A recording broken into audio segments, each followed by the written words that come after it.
This is Dr. G. Chandrasekhar, Professor, Indian Institute of Pharmaceutical Technology. So today I want to discuss the subject pharmaceutical regulatory science for the final year students.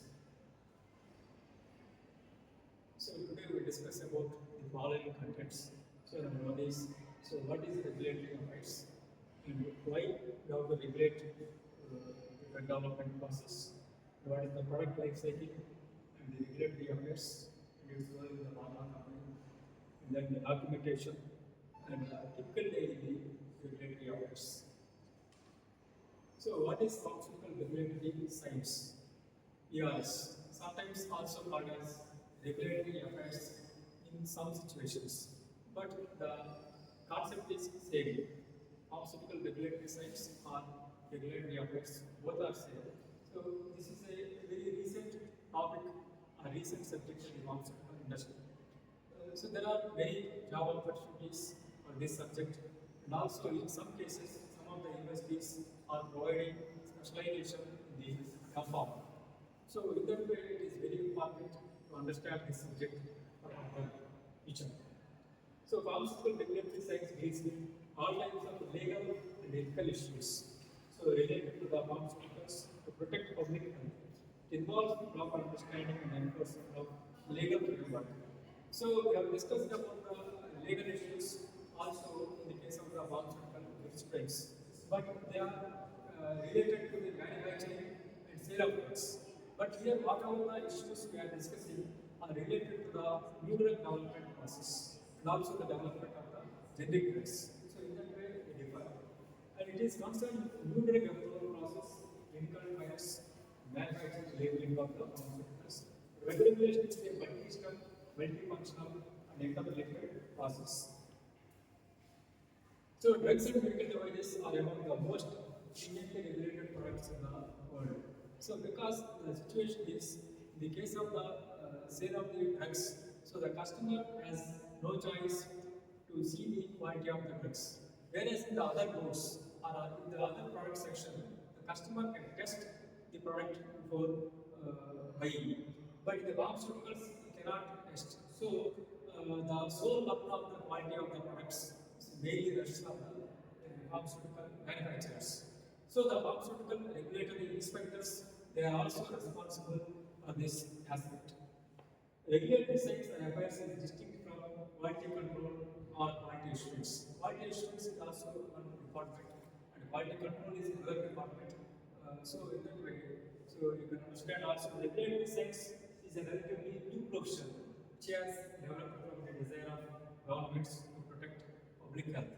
So it is of recent origin. So it is a recent subject in respect to the industry. So there are different perspectives are there, the customer perspective, the authority perspective, the company perspective is there. So as per the company perspective, so new medicinal products and changes to the marketed products should be approved as early as possible, and they should come to the market as early as possible. They should be less hazards for the approval of the products. So they should come to the market as early as possible. That is their main objective. And as per the authority perspective, so they should see all the documentation. So whatever the documentation they have submitted should be proper. The safety profile should be proper. That is the authoritative perspective. So in that way, you can understand the various things. So the drugs are not ordinary consumer products. So that's why you have to regulate these things. And it also you can see that there is a benefit and risk for all these type of products. So you can see that the dose makes the poison. The dose is high, it will become a poison. So the dose is very important in the case of the drugs. So there are a lot of disasters have occurred, so which led to the development of the various regulations. So when we look at in the 1937, sulfur-amide elixir tragedy occurred, so which created a lot of disturbance and problems in the population, and many patients died due to this type of problem. Sulfur-amide would fight streptococcal infections in the humans, but they developed it with 72% dimethyl glycol, so which is a poison. So due to the dielectric metal poison, more than 100 people died. So this is one of the incident. And last you can see that thalidomide tragedy occurred in 1956. So thalidomide tragedy has occurred. So thalidomide was used to alleviate morning sickness, the pregnant woman, the European countries. So it caused thousands of babies worldwide to be born with malformed limbs, so which is also called as opomeria. So 10,000 involve with congenital deformities have occurred. So these are the field babies also formed. So the major trigger for development of the modern controls. Because of this diagram, so the authorities have formed and they have developed the various regulations so to overcome these type of problems. So this is also one of the problem. So in that way, there are a lot of disasters occurred in the history of the pharmaceuticals, so which led to the development of stringent guidelines. So one by one. But today also you can see a lot of adverse reactions are coming, and also we can see the pharmacovigilance and new developments are also coming side by side. So there is a continuous development is there. So a pharmaceutical regulation, the recent development.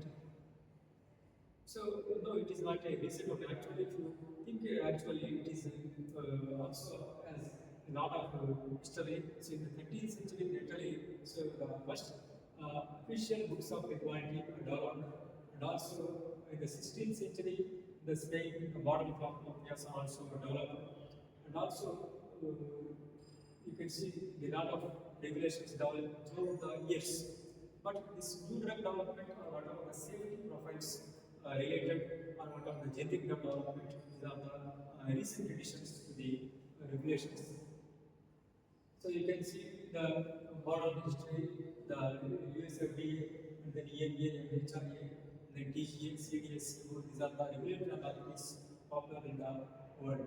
So you can also see the ICH and the WHO, the international organizations which are controlling or monitoring the various aspects of the drug manufacturing and drug approval process. ICH is an international body. So it's a network of authorities in the EU, US, Japan, and industry organizations. So three countries are involved in the development of the ICH process. So they are in the industrial process. So the other countries like India are observers on this type of the ICH process. They provide guidance on the safety, efficacy, and multidisciplinary aspects. So these are the three areas that are concerning. And why is regulatory affairs needed? So because drug development and commercialization is highly regulated process, that's why you require these things. And also the path to regulation is paved with good intention but can be complicated. So you can see these are the various aspects and also the product life cycle. Also you can study here. So contain the various stages, development phase, and then approval process, and then post-approval phase. These are the three important phases you can see. So during the development stage, you should mainly focus on the clinical guidelines. So whatever the clinical testing is very important in the development process. And also the other things like labeling or readability, quality audits, all these are very important during the process. And this is also the life cycle management is also very important for the case of the drug process development. So the industries require the money, and whatever the patient require the treatment and safety in this process. And here, earlier the documentation is very high, lot of things are present. So we have to also make them very useful and simplify the documentation. So as for the electronic things and online things are coming. So you can see the global process, global regulatory affairs. Also locally you have to use the different languages. Globally you have to use the common languages.